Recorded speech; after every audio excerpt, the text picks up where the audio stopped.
Welcome to ClarityGrit, where we break down the psychology of growth, confidence, and self-respect. Let me ask you something. Have you ever apologized even when you didn't do anything wrong? Have you ever walked away from a conversation feeling heavy, confused, or ashamed, but you can't explain why? That's not kindness. That's not you being too sensitive. That's the quiet work of someone who knows how to twist your emotions. Manipulators don't need to yell. They don't need to threaten. They just have to make you feel guilty for things you shouldn't. And the majority of individuals remain unaware of it until they become exhausted, bewildered, and self-reproachful for all occurrences. Let's discuss how manipulators fabricate guilt and how you can resist succumbing to it. Guilt is one of the easiest ways to control someone because guilt makes you doubt yourself. Guilt makes you question your intentions. And guilt makes you give power away without even realizing it. Manipulators understand this. They know that if they can trigger guilt inside you, they can shape your behavior without ever saying, "Do what I want." They do it with tone, with silence, with subtle comments, sometimes with dramatic reactions, sometimes with fake disappointment that hits deeper than anger ever could. And here's the tricky part.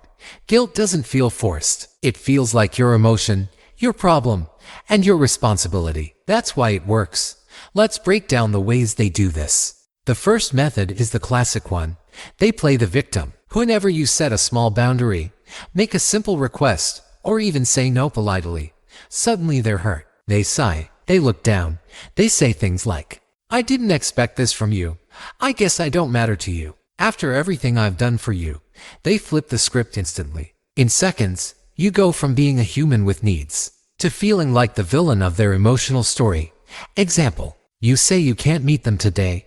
A normal person says, "No problem, maybe another time." A manipulator says, "Well, I guess you're too busy for me now." And just like that, your brain starts defending itself. "You're right. Maybe I should have tried harder." That's the trap. You rush to make them feel okay, and they don't even have to ask. The second method is subtle. They use disappointment as punishment. Anger is loud. Disappointment is quiet, and way more powerful. A manipulator knows that if they look disappointed in you, you'll start panicking inside. You'll want to fix it. You'll want to explain yourself. You'll want to earn back their approval. Maybe they raise an eyebrow. Maybe they give a slow exhale. Maybe they say, "I'm not angry. I'm just disappointed." That one sentence can ruin your entire day, because now you're carrying a weight they placed inside you on purpose. Ask yourself this. Why is their disappointment your problem every single time? Why is their mood your responsibility? Exactly. It shouldn't be. The third method is emotional debt. Manipulators keep a silent scoreboard in their head. Every favor they do for you, every compliment, every time they helped, every act of kindness, they store it. Not because they care, but because they want to use it later. Example, you need one small thing from them, and suddenly they say, "Really? After everything I've done for you, you can't do this one thing? Seriously?" They cash in their good deeds to make you feel guilty and obligated. It's not support. It's a transaction you never agreed to. Healthy people help because they want to. Manipulators help so they can control. The fourth method is identity blame. This is when they target who you are, not what you did. They say things like, "You always ruin everything. You're too selfish. This is just how you are." They attack your character until you start believing their words. And when you believe it, you carry guilt in situations where you didn't even do anything wrong. This is the deepest level of manipulation, because they're shaping your self-image. Once they control how you see yourself, they don't need to say much. You guilt trip yourself. But here's the thing you need to remember. Guilt that comes from someone else's control is not your guilt. It's a tool, and you don't have to carry it anymore. So how do you break free? First, notice it. The moment you feel guilty, pause and ask yourself one question. Did I actually do something wrong, or am I responding to their reaction? If the guilt came from their tone, their disappointment, or their drama, it's not your responsibility. Second, separate emotion from truth. Feeling guilty doesn't mean you are guilty. Manipulators rely on your soft heart, not your mistakes.